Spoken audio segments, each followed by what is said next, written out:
Hello, Cho. Let's read the question. Mark the correct alternative in each of the following. ABCD is a parallelogram and E is the midpoint of BC. If D and AB when produced meet at F, then AF is equal to what? Option A is 3 by 2 AB, B is 2 AB, C is 3 AB, and D is 5 by 4 AB. So first of all, let us say the key concept first.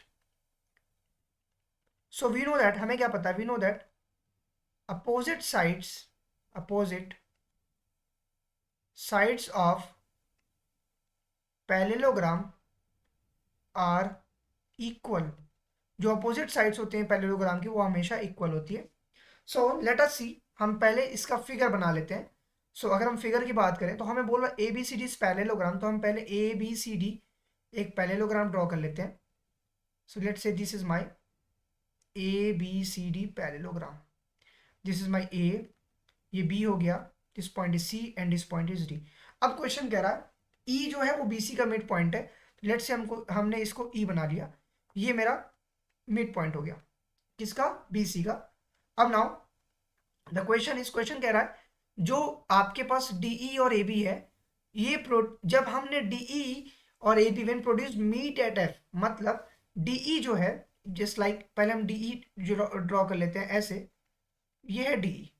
अब कह रहा है DE and A B दोनों के दोनों एक दूसरे को एफ पे मिलते हैं, डीई और ए बी. इसका मतलब कहीं ना कहीं हम आगे इसको यहाँ पे एफ बना सकते हैं. तो लेट अस सी, इसको अगर हम ज्वाइन कर दें तो ये पॉइंट हमारा एक particular output of the figure आ गया. अब हमें ए एफ की वैल्यू बतानी है कि किसके इक्वल है. सो फर्स्ट ऑफ ऑल हम यहाँ लिखेंगे क्या? Draw draw D E and A B to F. दोनों के दोनों को हमने एफ तक ड्रॉ किया.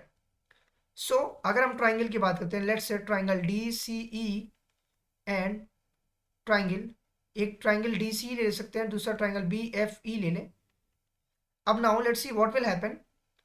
So here in this question यहाँ पे डी सी ई हमने इस ट्राइंगल को लिया ये वाला और बी एफ ई ले लिया.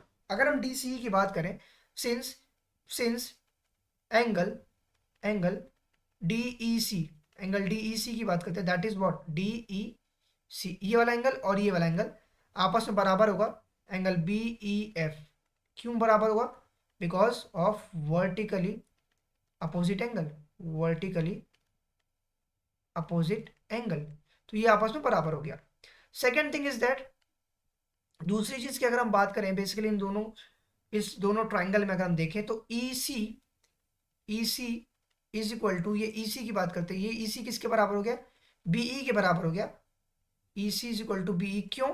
बिकॉज क्वेश्चन में कह रहा है ई इज मिड पॉइंट, ई हमारा मिड पॉइंट है, तो ये आपस में बराबर हो गया. Now the third thing is that angle D C B की अगर हम बात करें, डी सी बी, अगर हम D C B that is what D C E, sorry that is D C E, if D C E की बात करते हैं ये वाले एंगल की, ये किसके बराबर होगा? ई बी एफ के बराबर होगा.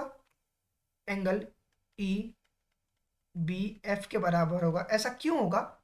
Because of alternate angle, alternate angle. अब वो अल्टरनेट एंगल इसलिए है क्योंकि A B C D parallelogram है. अगर वो पैरेललोग्राम है तो ए बी और सी डी आपस में पैरेलल हो गई. अगर पैरेलल होगा तो ये जो बी सी है ट्रांसवर्जल बन रहा है, ट्रांसवर्जल बनने की वजह से ये वाले एंगल्स आपस में बराबर हो जाएंगे because of the alternate angle. Now ये तीन चीज हमारे पास आ गई अगर, सो हम बोल सकते हैं क्या? सो ट्राइंगल डी सी ई, डी सी ई क्या हो गया? कॉन्ग्रुएंट हो गया किसके? ट्राइंगल बी एफ ई के. ये दोनों ट्राइंगल अगर आपस में कॉन्ग्रुएंट हो गए, so what we can say that therefore therefore अगर ये कॉन्ग्रुएंट है, सो देयरफॉर हम क्या लिख सकते हैं? डी सी की वैल्यू किसके बराबर हो गई? बी एफ के बराबर हो गई. Let's say this is my equation number first. हम इसको इक्वेशन नंबर वन मान लेते हैं. अब हमें एक चीज और पता है क्या?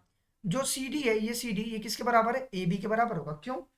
क्योंकि ये पैरेललोग्राम है, पैरेललोग्राम की अपोजिट साइड्स इक्वल होती है as per the key concept.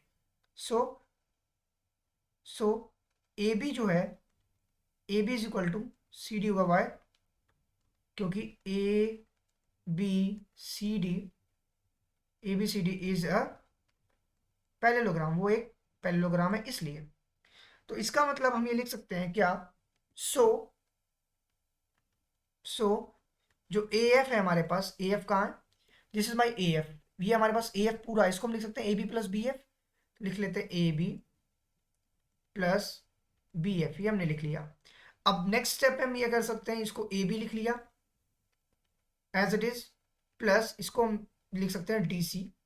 अब now the important thing is that ये जो BF हमारे पास आ रहा है, that is what I am saying, ये जो BF की हम बात कर रहे हैं, दिस वन, ये, अब हमने BF को यहाँ CD या DC के इक्वल किया, तो इसलिए हमने BF की जगह DC लिख दिया। ये कहाँ से आया, ये फ्रॉम इक्वेशन नंबर फर्स्ट से मिला हमको।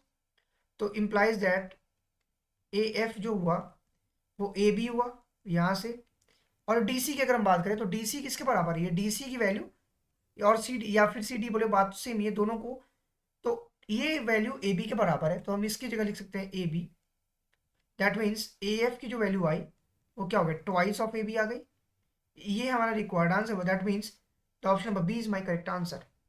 Hope you understand it well, best of luck, thank you.